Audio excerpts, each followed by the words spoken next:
How can you help us, though, continue to help you? First, please subscribe to the channel. Like us. If you listen to the audio version, leave us a 5-star review wherever you can. If you see our posts, please share those posts, share the content, and link back to our law firm website, which helps us to continue our SEO marketing and grow our firm and help small business owners. All right, everyone, welcome back to another show. I'm excited to talk to Jason. We're talking about the packaging business today. So we're going to talk about his business, his background. He's in New York where I am. And yeah, it should be a great show. So if you are listening on your favorite directory, leave us a 5-star review whenever you can. If you're watching us on YouTube, we really want to get more people watching the video channel and seeing our work and the discussions we have. So subscribe to the channel, like it, ring a bell. I don't know, whatever you do on YouTube to keep promoting it. Promote us on social media, and I appreciate that. I remind everybody that the information we share in these episodes is for informational purposes only. It's not a guarantee of success or to be considered as advice of any kind. And if you're going to do something or make a decision based on something we discuss, always check with local licensed professionals before you do that.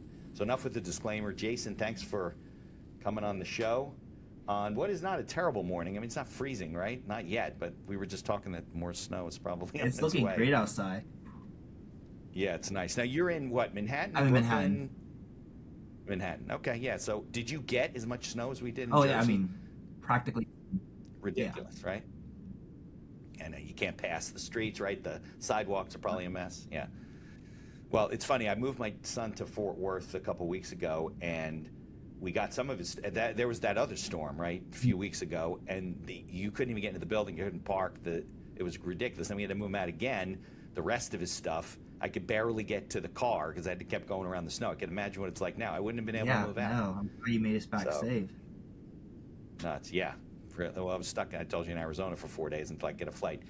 All right, so why don't we go backwards a little bit? I mean, you're a young guy, but still, you have a history and you have a background.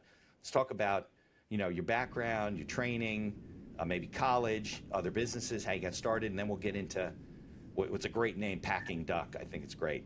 Right. You don't sell duck, though. You do packaging. So for that's right. That's right. So I mean, yeah, it's a long story, but I'll keep it short enough. Okay.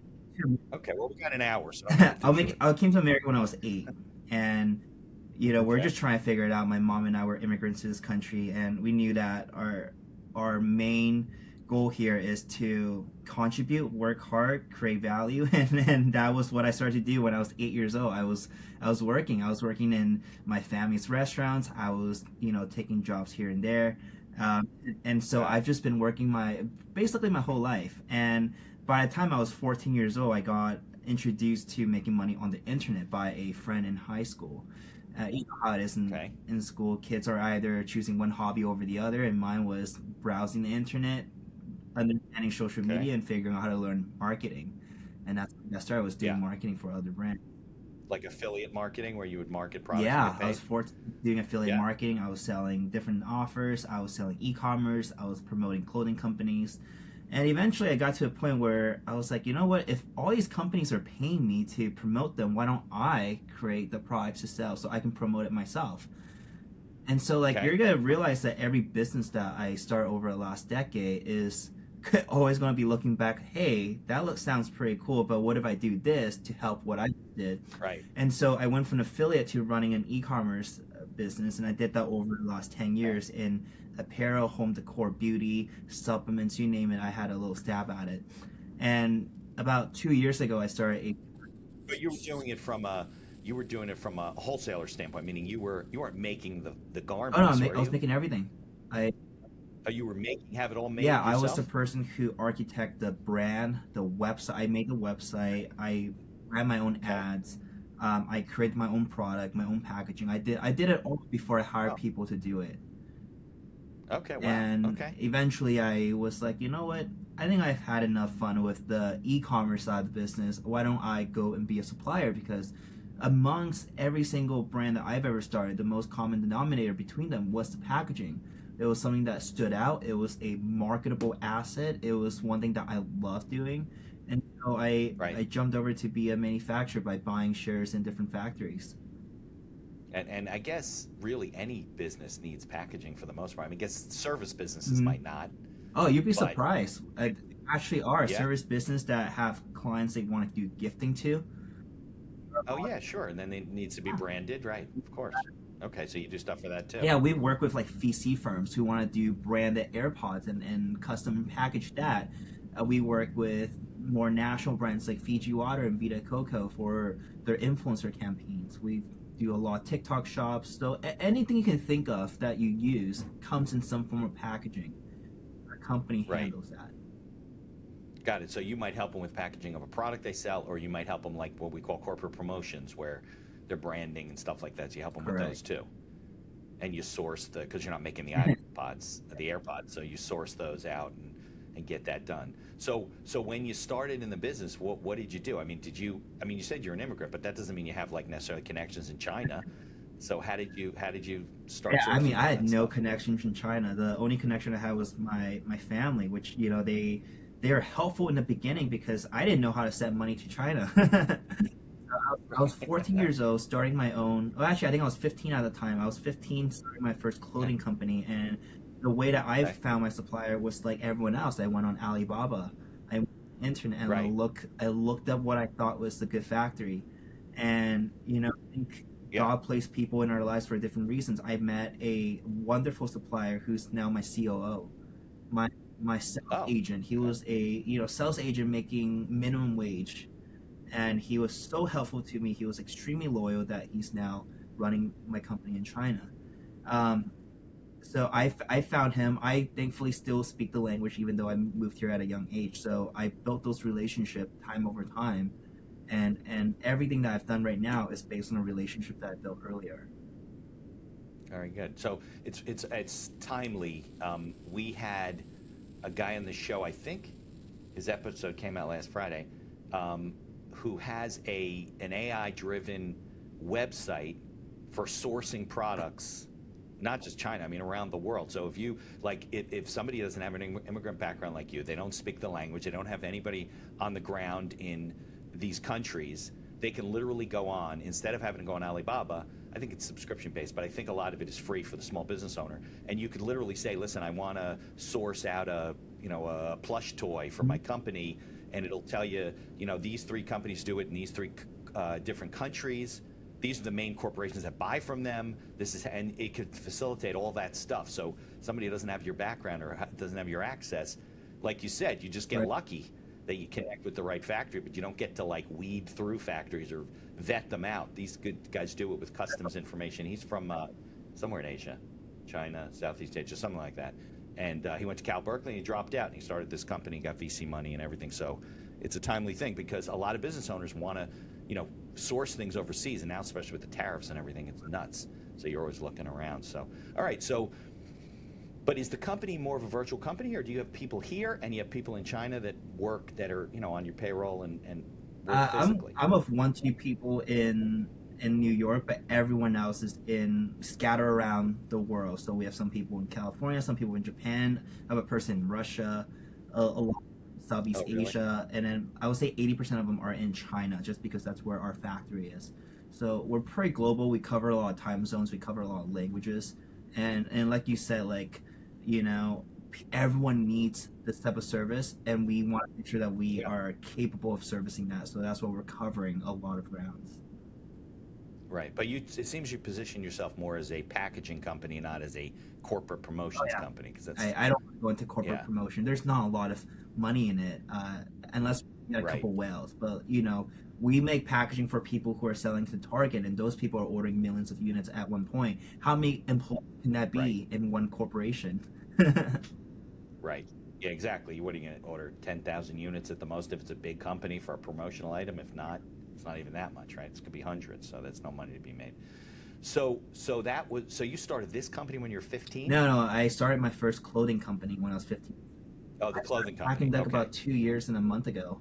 And that was a pivot from a previous sourcing company, which is still existing, but the packaging business just started way too fast. So basically, as I was building my e-commerce business, I had a product and Yeah. sourcing team. So whatever product we made, we had a centralized team that was sourcing, that was Okay. inspecting, that was doing the logistics, that was doing the design.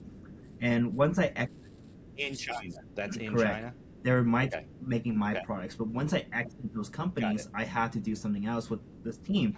And so I started a sourcing company where, Mitch, if you come to me and say, hey, I want to order 1,000 hoodies for my podcast, I can handle that for you. I'll find the best price for you. I'll negotiate. I'll manage the relationship for you. And I've been shipping. That was what we did. Was we basically, instead of doing it for one brand, we were doing it now for hundreds of brands. And that business was great in the beginning because it was like a kind of a consulting business. Exactly. Sort of. We didn't own anything, but we were helping you facilitate that. But the caveat is we didn't own anything, right? Like we were just a middleman at some point. And the challenge is that we were just sourcing too many products across too many categories for us to have any price advantage. Because really the advantage of a business model like that is, let's just say I hope I get 12 more Mitches asking me for hoodies so I can order 1,000 and get price for that. Right. And me as an individual is not ordering as much. I don't get price discounts. discounts. But if you work with us, who's working with 12 of you, you might get price discounts. So that's how the business model worked. And at some point we were doing hundreds of different categories, from headphones to glasses to slippers to plushies to all that stuff, where we just weren't really getting a price advantage anymore. So we sat down and said, okay, we need to pivot into an area where we can have a lot more expertise.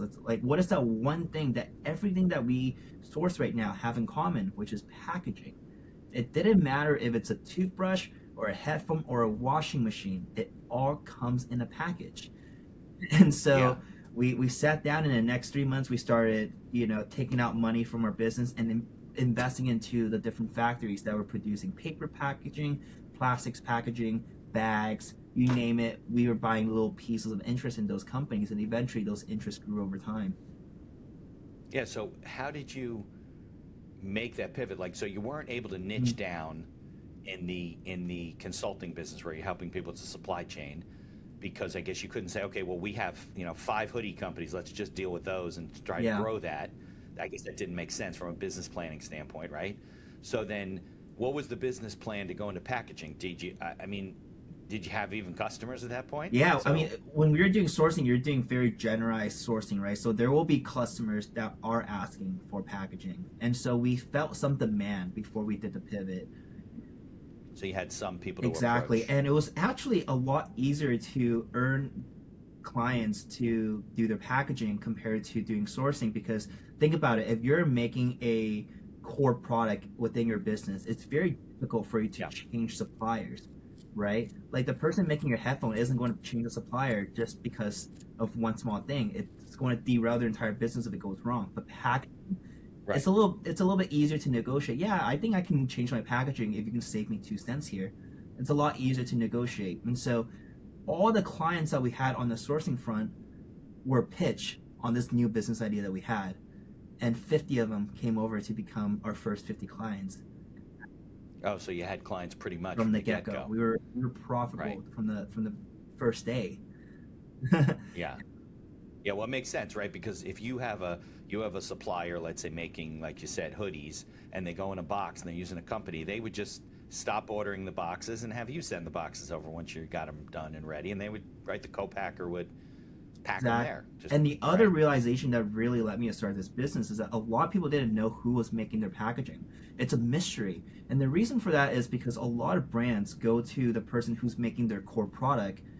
Let's just say I'm making electrolytes. I need someone to make my electrolyte powders, Okay. I am so focused on formulating the powder that I'm just going to the person making my powder to make the pouch that the electrolyte comes in.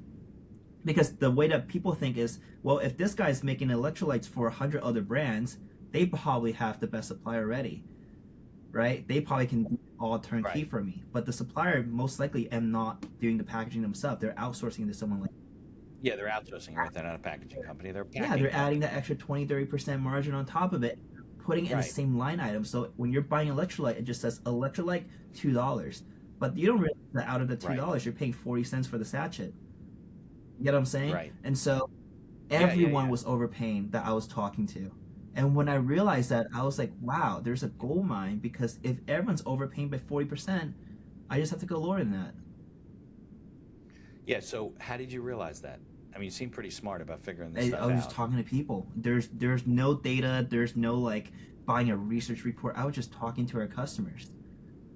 You're like, where do you get the packaging? They go, I don't know. We get it from the guy who fills the stuff. He So you figure. So then So then they were able to go to their co-packer and say, listen, we have a new supplier. We're going to provide you the packaging, and then you fill it.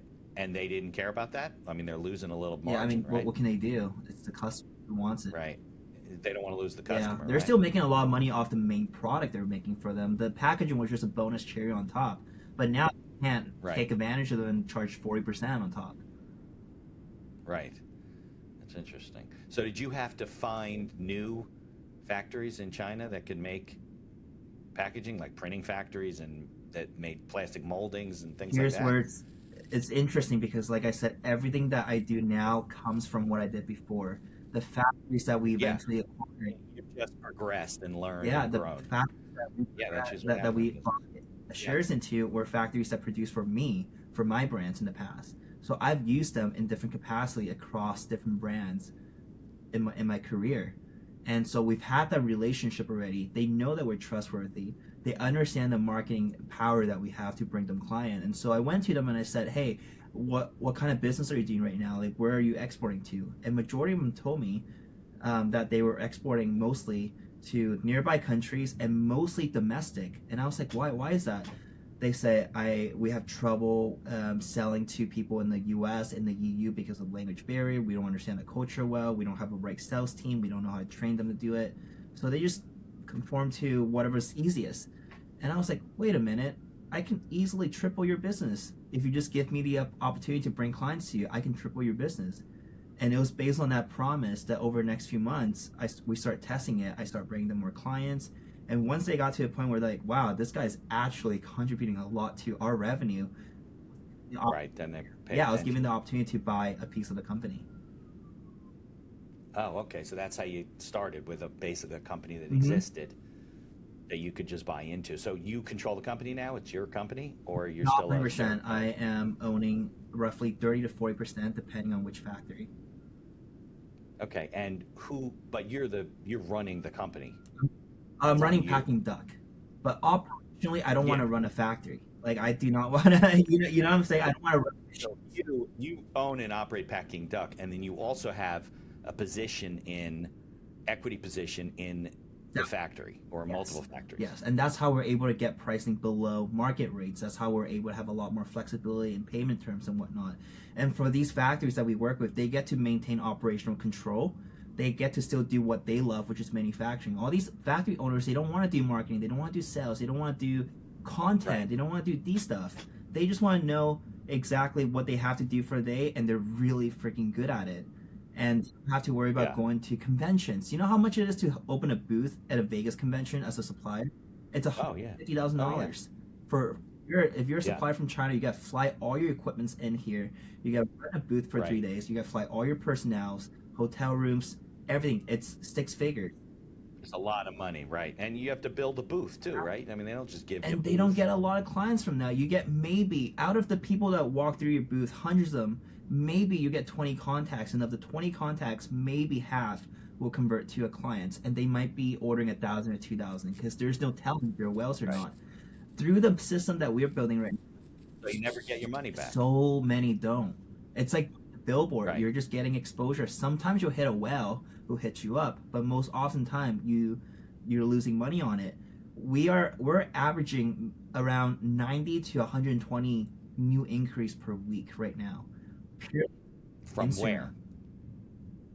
Yeah, are you doing all? I'm making short form content. I'm showing people behind the scenes of how things are made. I'm breaking down how much a Rolex box costs. When you buy a Rolex, it comes in a nice green bag and a green box. I'm breaking down the cost. Yeah. So like, I'm breaking down things that people have interactions with, they're curious about, but they don't really know what's behind the scenes about it.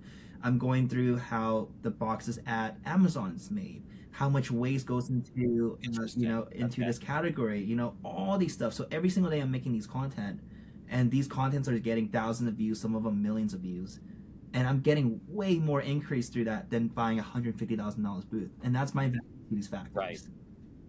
Right. And the factories, they don't know any better. Like, that's their old school. That's the way you would do it. You would go to trade shows. You'd maybe put ads. I don't know how you would do it, but you're younger, so you know social media. So it works. So you don't go to any of these trade shows, right? You don't spend any more. Like, no, I mean, I may walk the floor and Right, but you're not Yeah, getting I'm a not going to booth. booth. And we're not doing cold email outreach. We're not doing any of the traditional media. We're focusing purely on integrating technology to work faster. And so we're building our own AI platforms for packaging.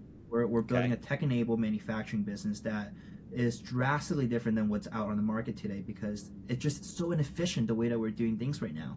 Factories have not really been Yeah. innovated in the last couple of decades in the way that they conduct business, and it's because the people in my category are in their 40s and 50s and 60s, which traditionally that's what Right. it takes to be a factory owner. But I'm trying to show that there's a new way to do it. There's a way to bridge the old crowd and the new crowd, right? We need the operational Right. excellence of people who've been doing it for 20, 50 years, but you also Right. need people who understands technologies and marketing and systems in order to modernize the business and really scale. And that's why my Yeah. partners and I work really well together. Got it. Yeah, no, people my generation, I mean, we grew up with nothing. It wasn't until high school that computers start coming around and cell phones, and there was no social media, none of Right. that stuff that existed, you know? So, But you have to adapt with the times. I think so many. yeah, of course, but you can only adapt so much. So your advantage is that's all you knew. So Yeah. it's, a lot of my colleagues, look, I'm in law, and a lot of my colleagues are, like they don't get it. They don't get the marketing stuff. I'm constantly marketing stuff, and there's some things we have restrictions. You don't have like ethical rules and things you have to worry about. But I think like opening up, lifting the veil on that kind of stuff is interesting to Right. people. Like how they make a Rolex box and how much it costs. I think people, even if they're not in the business, they're like, oh, that's interesting. Yeah. And then they share it with other people and stuff like that, because people are just curious and they like some. Not surprised that you get a lot of hits. So it's mostly Instagram, or are you doing other platforms We're as cross well? posting on TikTok, Twitter, yeah, All over. everywhere. And like you said, it's these content that really hits the consumers that leads us to get exposure to the B2B clients. Because like most B2B content are not good. They're long form essays, they're articles, they're slideshows. They're not sexy, they're not shareable. Boring. Exactly. Right. So my Yeah. angle was get my foot through the door with a more consumer friendly content, something that my mom, my aunt, my friends could watch. Through them watching, it builds up the momentum. It'll hit the right people. We got some of our biggest clients through videos like that. For you to get a client like Fiji Water or Vita Coco, you would have spent so much money in the sales process, whining, dining them. You gotta take them out. You gotta meet them at a convention. There's no way I would have been in the same room as these people unless I was making content.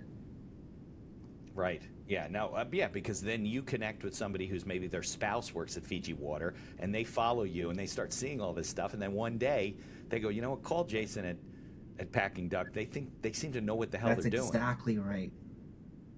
Right. Exactly. Content works. I get calls for that too. I'm blogging, putting stuff out all the time, and I try to tell my colleagues. I coach for free. I help my colleagues who have small law practices. I'm like, you got to do this. You got to do it regularly. You got to put content out. You got to show people, because it builds confidence. And they probably think, well, you must know what you're doing because you understand the business. So let's talk a little bit about like your business structure, because you didn't go to business school. Did you go to college? No, I went for a there you go. semester in community college just to like kill time.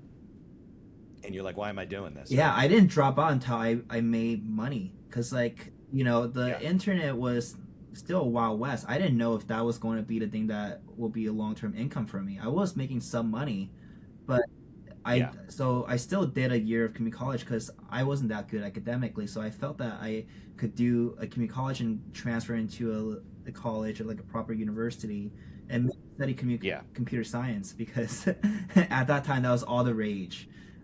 I remember a year into school, I just wasn't there mentally because I was working. In class, I had my laptop out, other people were taking notes, I was on Shopify, I was running ads, and I didn't drop out until I hit $10,000 a day. That was what I told myself. I wasn't going to leave school until I made enough money for me. You were making $10,000 a day at one point in affiliate So revenue? as soon as I hit $100,000, so that took about 7-8 days. As soon as I hit $100,000, I left school. It was final season, so I left right before finals. No, you didn't even finish. No, that like year. that was for me. It's like I cannot walk back because I did a full year and I skipped out on finals. That means I have to go all in on this. Right. Yeah, you're all in. So that's interesting, because I told you the other guy I just met with about supply chain and things like that. He he was smart. He went to Cal Berkeley, dropped out. Actually took time off, but it worked out. And he was like, I'm not going back. What do I need a degree for? I got VC money. We're building this platform and so forth. So where do you think like you got your business acumen then? Because it seems to me that you understand things better than most when it comes to this whole e-commerce world and packaging and everything. You've kind of figured out along the way. But you don't have a lot of formal training. You didn't finish college. You definitely don't have a business degree. So where does all this come from, you think? Yeah, I didn't come from an entrepreneurial family either. My mom's a filmmaker, Okay. my dad's in construction. Um, I think I attribute a part to just something in my blood. I think Chinese people are just business people in general.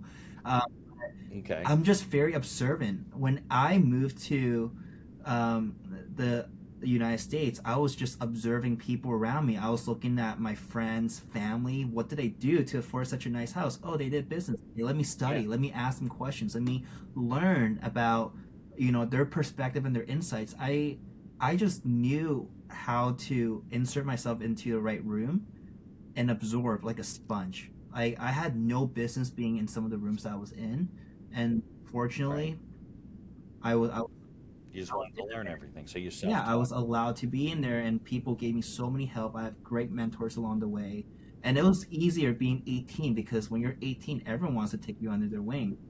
Right. Everybody wants to help you. Everyone wants to mentor you. Right. It's true. It's true. People want to help the younger Great. people. So yeah, mentoring is a big one. That's good to know because a lot of people, I tell them, find a mentor, find an advisor, find somebody you can bounce ideas off of, learn from somebody who's Yeah. successful. When I first got started, I think I had coffee with a different guy that I knew was a successful person every month for like the first three Yeah. years. Start running out of people to talk to, but yeah, because you just want to pick their brain. And you're right. I mean, I wasn't 18, but I was early 20s. They were more than happy to 100%.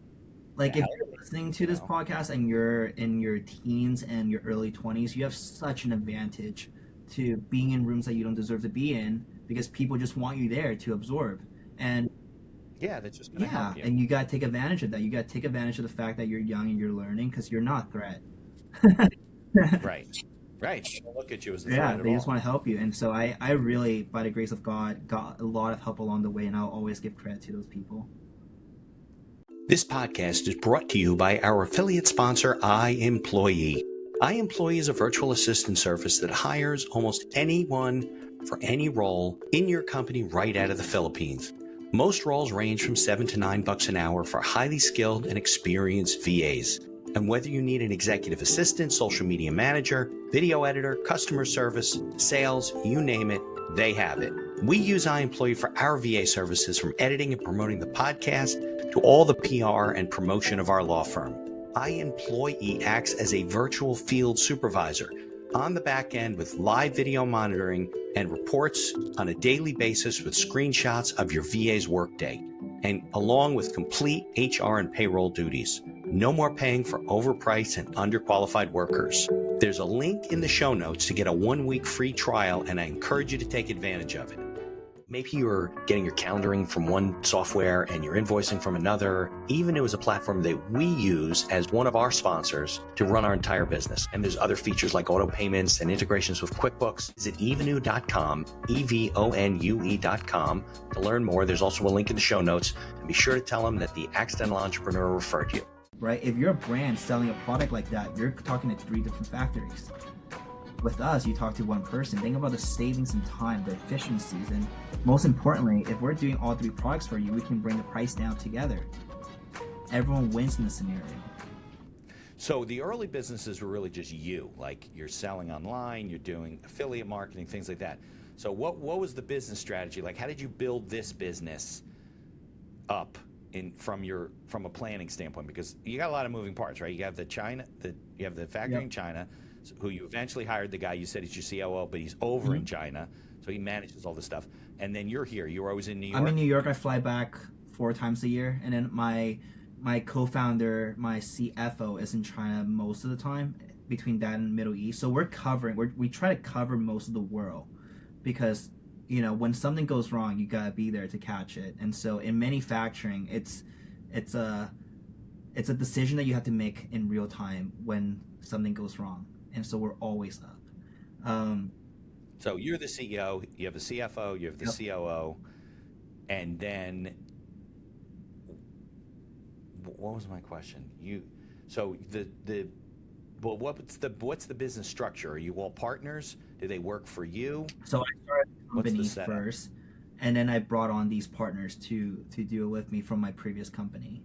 That's the sourcing and logistics company. When we pivoted, we started, and Oh, I just brought okay. them over.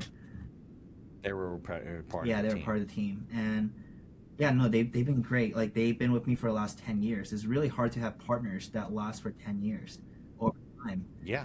as you're aware. So I really am grateful for the right people being in my life because I've heard so many horror stories of bad co-founder relationships Horror who stories. Yep.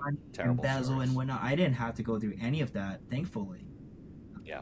Yeah, on the attorney side, I get people call me all the time. I found out my partner's stealing from me, or we got to shut the business down because it's not working, and we're fighting over this and that, and they don't have agreements in Yeah. place, and all that kind of stuff. It gets a little crazy. So you handle a lot of the sales and business development. Yeah, a lot of the front end because the content comes in through me. I handle a lot Right. of the initial conversations, the consultation, and then I'm also on every single project too. Like I'm CC in over 800 client projects at any given time. I'll wake Right. up 1,000. So that's hard, though, Yeah. See, right?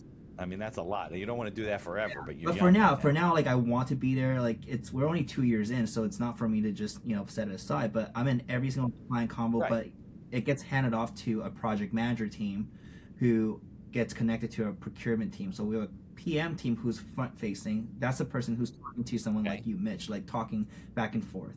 Then we have the production team who handles the operations of the factory. So like Mitch, if you want to place an order, you talk to the PM. The PM triage the order. Project manager. Exactly. Okay. And then me and my Got co-founders, it. we're just there to escalate anything, any questions that our PMs can answer, anything that they want our advice on. We give consultations to our clients too, outside of packaging. We help them if they have marketing questions because of my background in e-commerce. If they need a lawyer, yeah, you can use my lawyer. Some of them come to me for my CPA. So like, yes, we're a manufacturer, but we have a relationship with our clients that's so much deeper than a traditional vendor Right. and client relationship. Right. Well, it gives them less reason to be able to Yeah. leave. It makes it a stickier 100%. relationship. Yeah. So it sounds to me like you're pretty organized. Your organizational chart, where everybody kind of fits in, how it flows, stuff comes in. How does it come in? If somebody follows you on Instagram, how do they end up in let's call it the funnel, right? How do they end up in the funnel? What happens? Yeah.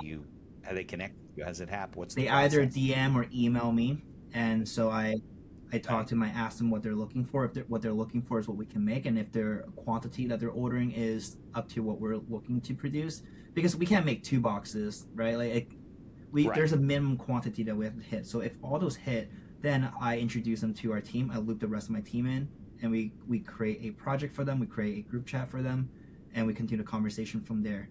If they come through from our website, they fill out a form, and submit a form. Someone on our team text them and say, hey, thanks Mitch for submitting an inquiry. We're working on it right now. Let me know if you have any questions. And here's the kicker: we send it from an iPhone. You said from a phone. From an iPhone. It's a big difference. How many times have you filled out a form on a website and after you click submit, it just says thank you, we'll get back to you in 48 hours or something like that? And Right. Many hours later they send you an email. But in between that, you're kind of like, well, I'm kind of just in this limbo until something happens. And I realized that it's very important for you to continue on the momentum of the relationship and give them that instantaneous dopamine. Communicate. So we have someone whose entire job, one person whose sole job is to talk to clients after they submit the inquiry form, to gather more information before the actual PMs are coming. So it's kind of like the nurse who's coming into the clinic and asking you, building the lab report, writing your name down before the doctor comes in. So we have someone like that. Right. To keep the momentum going until we have someone that is assigned to them. So there's 2 different funnels depending on how you contact us. Got it. So, but there's a difference between, working the customer relationship and building rapport and connection and making them feel like, oh, I guess Jason's company cares about me because I place an order or whatever, or I send an inquiry maybe at that point. I haven't even placed an order yet, versus company that's just treating you like a commodity. Like, okay, well, what do you want to order? Here's the order, and that's it. And then they don't stick around. If they save 2 cents, they leave. Go to Yeah, I another mean, I was company. using funnel very loosely. We don't have a funnel. Yeah, you don't have like a landing page where they get a free book No, about, packaging, the packaging business, right? I we have understand. that for free. You can just download. It's more of intake, right? You get inbound leads because of your outbound marketing and the stuff you do, and those may come through DMs or inquiries through the website or whatever, and then you respond and work them through your Right. process. Yeah, I just didn't want to go through the landing page route, the funnel route. Even though I come from e-commerce marketing, that was all we do. For this type of business, I realized Right. that if you need what we're making and if we're really good at it, I don't need to do anything special to convince you otherwise. You get what I'm Right. saying? Yeah, I mean, what's an ebook going Yeah, to do that they can't see on your Instagram page or whatever? exactly. And Instagram's live. It's like, it's ongoing. It's Hmm. visual as opposed to a book that people may download. And then you get, I guess the real purpose of a book like that is really to gather someone's Yeah. email, right? And now you have them on your list. Now you can do the email marketing. But you said you don't even need to do that Yeah, not at all. in And regard on to the this whole topic of thing. Instagram, I was looking at the way that other manufacturers market themselves. They're not really focusing on the content and the visuals of what they make. You go to any factory's websites, like pick any one of them, 90 some percent of them do not have good visuals showing what they make. And so one of the first few hires that I made at Packing Duck, I think our fourth or fifth hire, was an in-house designer whose entire job was to make incredible visuals showing our work and then putting it onto Instagram. So if you go onto Instagram at Duck, D-U-C-K, you're gonna see renderings of all our clients' projects in the best light possible because we believe in showing what's the best version of your product against backgrounds of Right. we design. Um, and that Yeah. was really like a great way for us to generate interest for our clients because we just show them what's possible. It's kind of like when you go on to like I got this inspiration from Porsche's Instagram. When Porsche, Okay. there's a lot of lifestyle content of you driving your car down the highway. It's parked in front of your driveway. There's always a Right. visual of their car in different aspirational settings. Right. I simply apply that same concept but in manufacturing. I show what your box could look like. I show what your bottles could look like, what your jars could look like Right. in the best light possible. Yeah. Yeah, because then it kind of shows them how you will feel when you own a Mm-hmm. Porsche, or how you will feel when your packaging is the right kind of packaging for your product. So it Really makes a sets lot of the sense. anchor point for So, pricing. Believe it or not, the content that you push out puts an anchor on your pricing. If you make really poor quality content that's blurry, it's pixelated, it's not good, you charge the yeah, price that you want to charge. You're gonna have to fight to the race to the bottom. We don't race the bottom on right, pricing. We set the price that we believe we want to set, and that's a premium usually. right. No, you can't really, ultimately, you can't always compete on price with something that's a commodity like a packaging in someone's mind, right? You have to compete on customer service and perception of Yep. quality, because if not, you're eventually going to price yourself out Yep. of business, That's right? Just to get the job. We'll make it up in yeah. volume, but you don't. That's a myth, you know. All right, so you paint a picture that you're this successful guy. It's always gone well. Everything's worked out. Can't be true, right? So let's talk about some like bumps in the road and obstacles and things that you've overcome that you learned either the hard way or you solved those problems. What were the difficulties Oh, I'm along glad the you way? asked because whenever stuff like these happen, like these podcasts, and there's giant headlines of like XYZ, it seems like I did it all and nothing ever bad happened. I can tell you Right. for every one thing that worked out for me, nine things went wrong.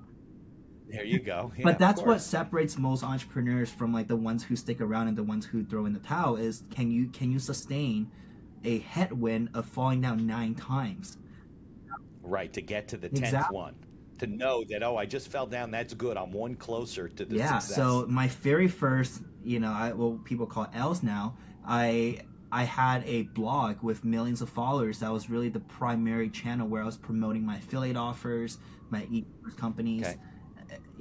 I had about 30 some million followers in this network, and one day it just vanished. It got banned by the platform because Why? it's Tumblr, didn't allow third Okay. party advertising.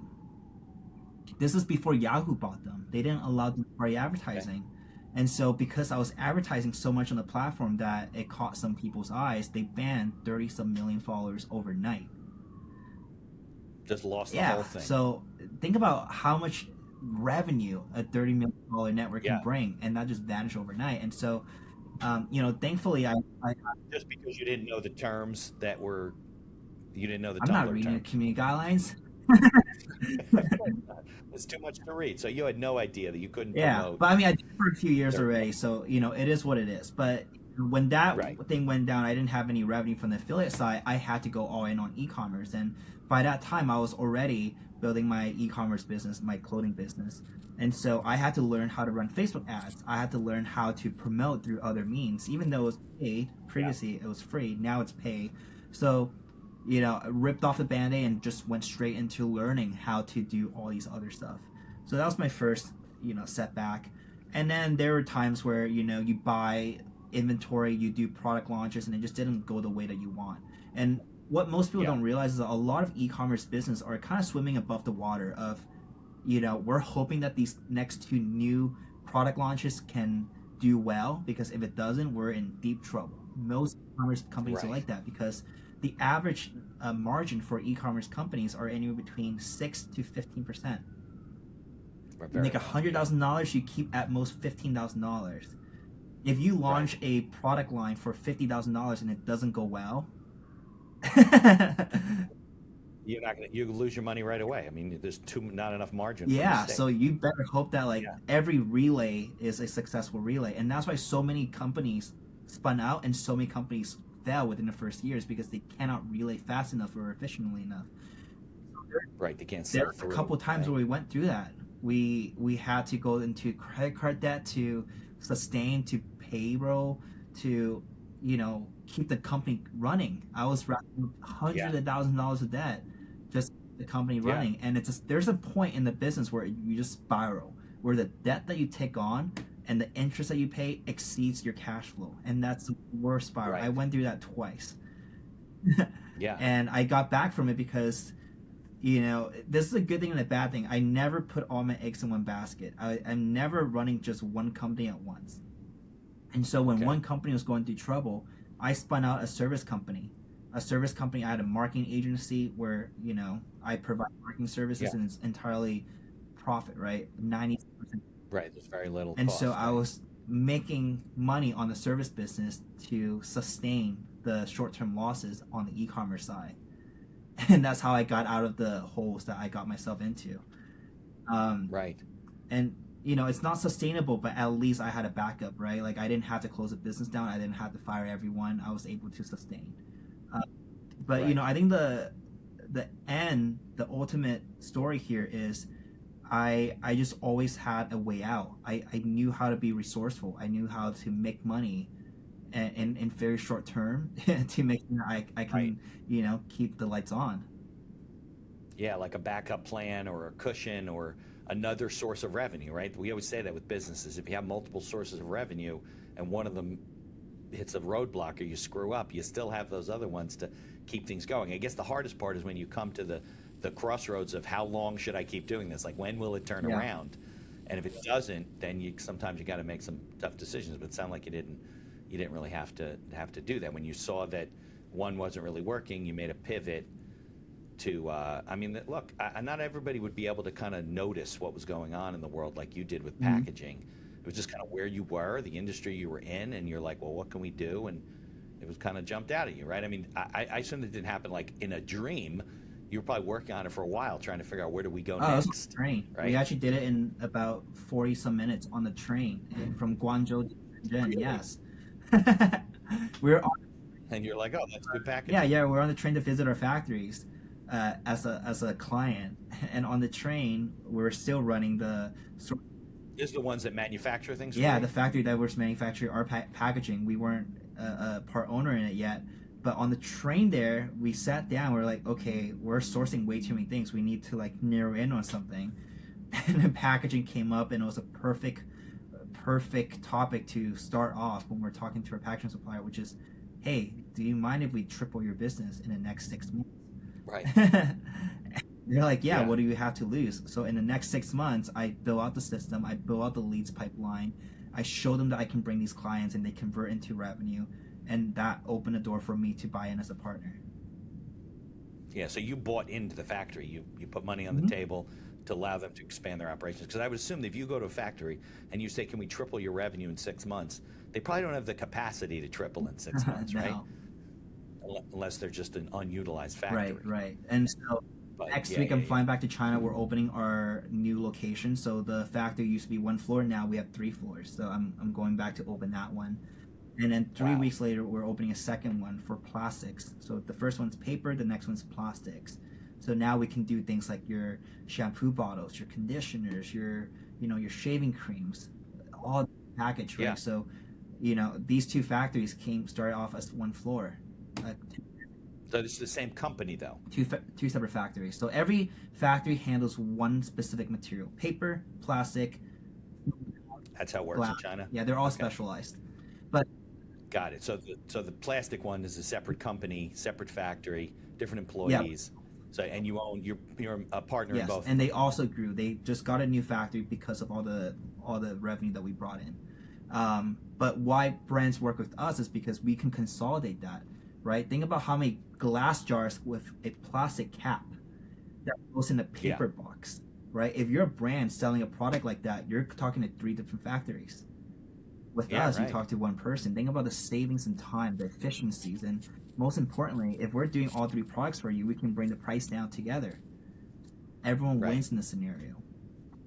So you want to do complementary things. So are there any industries that you're more concentrated in from a customer standpoint than others, And or is just personal care and supplements are our 2 favorite categories.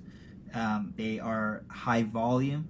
They are high SKU. So like personal care, there's usually hair shampoo, body wash, shaving cream, hair Right. serum. Like there's 12 different SKU just for men's personal. and people use it up, so they're constantly buying, and the company's constantly The need volume's the packaging. best there. Got it. Same with supplements. You don't buy one Yeah, you supplement. need magnesium, you need buy- creatine, you need Right. everything. So you're doing a lot of those plastic bottles that the stuff Yeah. goes in.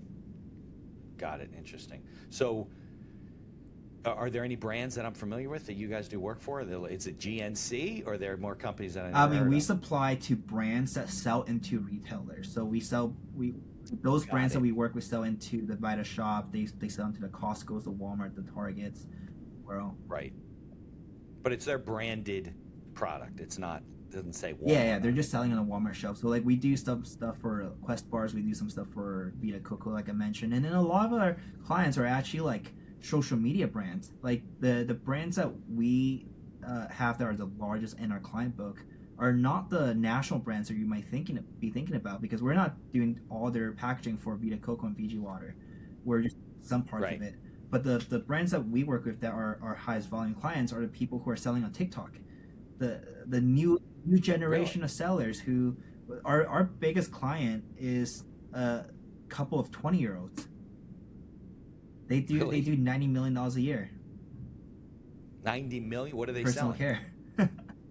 Personal care. They're just doing all specialty items or whatever, and they promote it on TikTok, Yeah. right? Like influencers, They basically, knew right? how to sell these kids. And when I say kids, we're in the same age range, but when I look at them, I'm Right. like, they are so young, but they're so brilliant. And it's because they grew up with the technology. They grew up with the algorithm. We kind of adapted into it. They grew up into it. Right. And so they just understand things that we didn't understand. And in the same way that when I was 14 years old, I understood things that, people in their 20s didn't understand, because I was living on my computer. But these people grew up on the phones. They grew up on TikTok. They understand what kind of hook I have to say in the first 3 seconds to get you to keep watching. They know what to say to make you Right. share to your friends. And they have so much power, Yeah. and that's an immense amount of power to be able to reach 1 million people. Yeah. Back in the day, if you can That's reach what 1 million people, you can build an empire. Right. Yeah, absolutely. So they can promote almost anything They want. leveraged it into their own brand. Follow. It's brilliant. And a lot of our Right. clients are young kids. They understand how to make content, and that's what led me to believe that a lot of the skills that people thought were specialized back then is a lot more commoditized. Like people know how to build websites now through AI coding. Right. People know how to do product Yeah. development by talking to ChatGPT on like how do I make a formulation, how do I do this, that. Right. But content that requires you to have taste, that requires you to be in the Right. know, and Yeah. these kids are just monsters at it. Right. I wonder if in the future AI will also commoditize that. Like you'll be able to make videos and TikTok stuff Mhm. quicker, and the AI will know, like, you know, what what sells and what doesn't sell, and so it'll be more accessible to people. I just increases competition, but Yeah. you know, 100%. yeah. I mean, it's like I was just saying to somebody the other day. This is like the age of the small business, right? Small businesses now can do things that only large corporations used to be able to do, right? You and I couldn't have a small company and then advertise. We'd have to put up billboards, have to send out mailings, have to put things in magazines, go to trade shows, like you said. It's very expensive. But you and I can be a small business and get on social media and promote things really for free in a lot of Right. cases that we couldn't do in the past. So it's really become, and then if you're younger and you really understand how these things work, you really get an advantage with what's going on. But I wonder where it's going to go when everyone, like you go down the road 40 years from now, and now your generation is 40 years older, and the next generation, it's just like everyone does it. I wonder what's going to happen next. Like, how do you keep getting an edge? How do you keep getting ahead? What comes Yeah. next? What I is mean, the I don't even development? want to think about 40 years from now because, 3 months ago than Right. today, you know, like It's last night changed. I just bought a Mac Mini to have my AI agent live on it, just like everyone else on the internet's doing right now. And last night I had it built a website for me in I think maybe 2 minutes. That I like three Really? months ago or maybe even 6 months ago I would have paid a couple $1,000s for someone to build that. I did it myself in 2 minutes. So what's a Mac Mini, Mac first of Mini all? is a computer. It's a Mac computer. Let me show you. It's this thing. Oh, you can't really see it, but Oh, it looks like Apple yeah, yeah. TV. It's a thicker Apple TV basically, but it's a computer. There's like 16 grams of RAM here. There's 500, hard drive and whatnot. It's like a big Raspberry Pi. Remember those It's things? exactly a Raspberry in a Got it. Mac operating Okay. system, and so I put an AI agent on it that runs 24/7. It's doing work for me. It's doing research for me. I have a mission control that tracks how much revenue we're doing, all my to-do lists. I have it do competitive research on like all the news and industry insights within my category. I have someone that's Right. working. And it's giving you reports every I day. would have paid $80,000 a year for someone like You probably can't even one person do all that stuff. You need multiple people. exactly. Did you see like yesterday, Block, Jack Dorsey's company, Block, that owns Square, Cash App, he's used to own Twitter. They laid off Yeah. 40% of their workforce, citing that They don't there's need more them. ways to do things efficiently. And so, to your I question, know. 40 years from now, it's really terrifying because all this happened in the last 6 months. Yeah. Well, I think, at the larger corporations and bigger companies, they're doing more with less people. And then I guess the smaller people will be able to do more, which is good. But look, the economy's going to have to get retrained. Things are going to change, just like it did last turn of the century when the industrial age came and people were like, oh, how can we have machines do things? People won't have Right. jobs. Some people lost jobs, and it just but you're right. I mean, it's going to be, I mean, I won't be around, but it's going to be frightening to see where this all goes in terms of tools. But you're right. I mean, you're doing things like a whole Yeah. workforce, and it's in that little Yeah. box. And I think it's going to empower a lot more one, two person companies. Back in the day, when I Yeah. started in e-commerce back in 2014, I did it with very little money. I started with a couple $100s to start my commerce Okay. companies. Years before that, it would have taken you thousands of dollars to set up a website and hire designers and hire a product person. And then years before that, Right. to start a business, you gotta go take an SBA loan, right? And so Yeah. every Right. few years, a new generation of tools come out to make things more accessible, right? I started in 2014 and I was able to do it with a few $100s just through very strategic ways of starting a company. But before that, it would cost $10,000, and before that, it cost 50. And now it doesn't Right. cost you anything. It's almost free. Exactly, Right. because things are more accessible, right? I no Yep. longer need a developer that I would have paid $200,000 a year for. I have a machine running it for me. And so you're going to see Right. over the next few years a lot more people running their own companies themselves or Yeah. with a partner instead of having 10 employees on payroll that's burning cash. Right. No, it's the age of the new business, of the small business. Exactly. People come on, they don't have employees like they used to. It's a virtual Mhm. company. They have some employees. They do a lot of AI, like you said.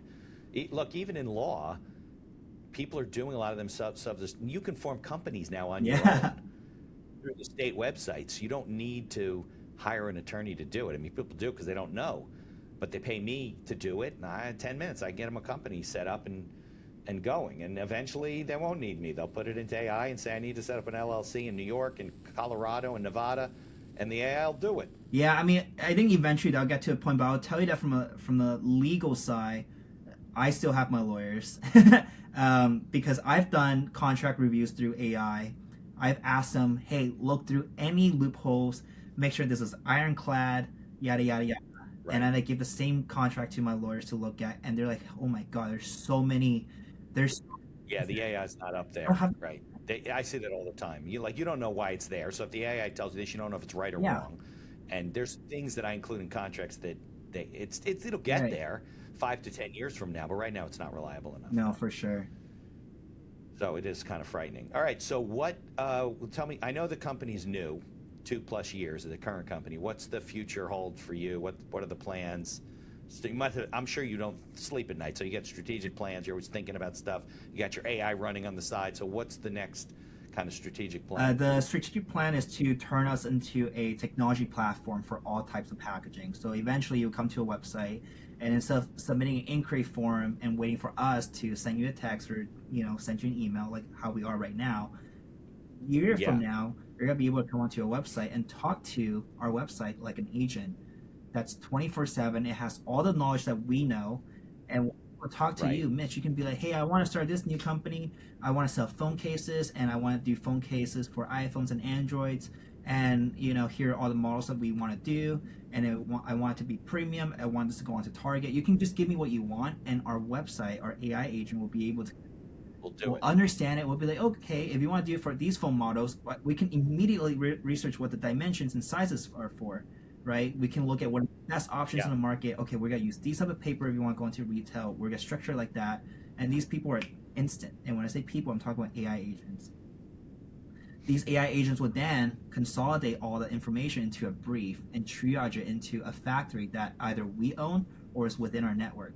So right now I right, own 3 factories, but eventually I will own none, hopefully none, because we will set the standard. Like the factories that we have right now will set the standards for other factories in terms of communication, pricing, quality, speed, responsiveness, and whatnot. Eventually, factories in Romania, in Poland, in Turkey, in right. They all want to do business with you because you know what you're they doing. because we have so many demand and leads, they will come onto our platform and apply to be a pack and duck factory, very similar to like a Right. Marriott hotel system. Marriott doesn't own majority of their hotel, No, it's like a franchise but when company. you Yeah, walk into a 5-star Marriott, you expect the same level of service as the other 5-star Marriott, right?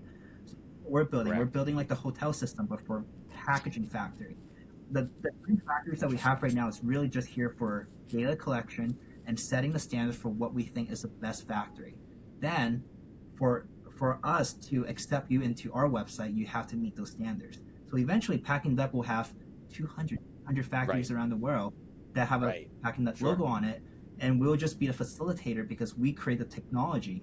We can treat the data for Right. you, and we'll handle all the front end stuff for you. That the same stuff that we handle for our factories that they didn't want to do, we'll do it for all these other factories, and that's what I think will make us into a unicorn. It's not a So factory. you're programming that now? You're working on that now, Yep. prototypes? Yeah, so the system you have now does make you money, but it's also a kind of a test platform for testing what you think the future is going to A be hundred like. percent. For us to build this technology platform, we have to learn it from every single perspective. And Yeah, you cannot build a $1 billion company as a factory. It's very rare. I won't say you can't build because there are certainly some factories out there, like a car factory that's worth $1 billion. For right, me, as a newcomer into the space, for me to create a $1 billion factory, it's got to take me decades. right. But if I build a technology platform that facilitates the transaction for factories, I can get there a lot faster. Yeah, and then private equity is going to want to buy you at some point, or some company that's big. It costs them too much to build something like this, and you did it. You have all the contacts. So, all right. So you said Instagram is at Yep. Duck. is the handle. How about on the other platforms? Are you on LinkedIn if somebody wants to connect with you? I'm on or- LinkedIn, Jason Wong on LinkedIn. And is packingduck.com Yes, the website? P-A-K-I-N-G duck.com. That's us. Got it. Yeah, play on Peak. Absolutely, you got it. But you don't sell We duck. don't, we don't. Okay, great. All right. Well, I can't thank you enough for spending time with me today and sharing the business and the whole model. And I think it's a testament to what's happening in our world with regard to all these small business owners. So, thanks again, and we'll enjoy the snow next week. Thanks for having me. All right. In addition to being a podcast host, I'm also a small business attorney, mostly providing legal services in New York and New Jersey. With over 3 decades of experience, we can handle most transactional issues. So if you're watching the show and you encounter some sort of legal issue, reach out to us and visit our website, mindhackerlaw.com. Thanks for tuning into the show and for continuing to support us.